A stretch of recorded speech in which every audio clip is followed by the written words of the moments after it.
I just want to show you how to work with a tool in here that I think is awesome called the width tool. It's something that I use a fair amount. If you want to create a shape, for instance, that's, I don't know, kind of big, and you don't want to use the pen tool or some other shape to do it, you can just draw a line and then stretch the stroke of the line. So if I take the line tool in here, I'll take the line segment tool and I'll just shift click to drag, create a straight line. You'll notice it's just a path right there with 2 anchor points and it's got a stroke on it, right? Well, if I come over here to the left, you're going to see we have what's called the width tool. I love this thing.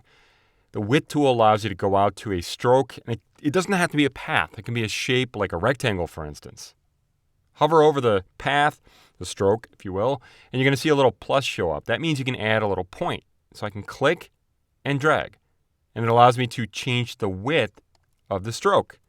This is, like I said, really cool because I could go create a rectangle, for instance. I could go to the width tool and I can come up and say, all right, let's change the width of that part of the stroke. It's actually pretty amazing if you take a look at it. Now, these are still strokes, which means there are certain things we can't do to them. If we want to do something to them, we'd have to go and expand them. But that's beside the point here. Now, what I'm going to do is I'm going to select the width tool again, come back to the path, and the way we kind of edit this is kind of interesting. If you just hover over the area here that's part of the stroke, you're going to see the original line or the original path. You're also going to see any points that are already created.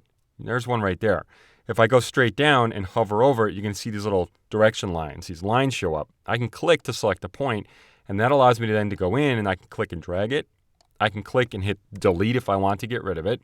And we can add a whole bunch. So I can come in here and say, hey, let's make it look like that, and then come up here and go like that. We can also select a point and Option or Alt drag it to duplicate it. You can also come to the ends out here and actually click drag, and you can change the shape that way too. There's some really cool things we can do with this. Suppose we only want to do one side. Well, I'm going to come over to this square here, and I'm going to hover and click on the point there. You'll see the little arms show up.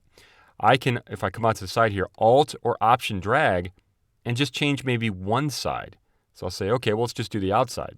I can do the same here. Alt or Option drag, change to one side.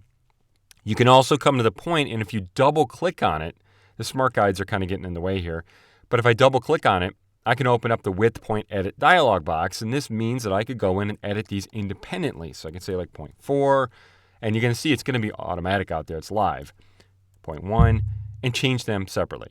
We can also say what's the total width here. You can expand or contract however you want to do it.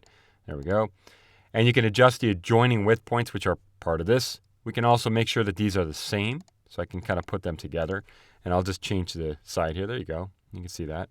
So some really cool things we can do with this. You can also come to the top here if you want, and I can either double click on that, or you can add direction lines by dragging out, and I can change these together, for instance. Let me do that. There you go. And it's going to be straight. You're going to see it's going to be a straight on the end there, which is kind of cool.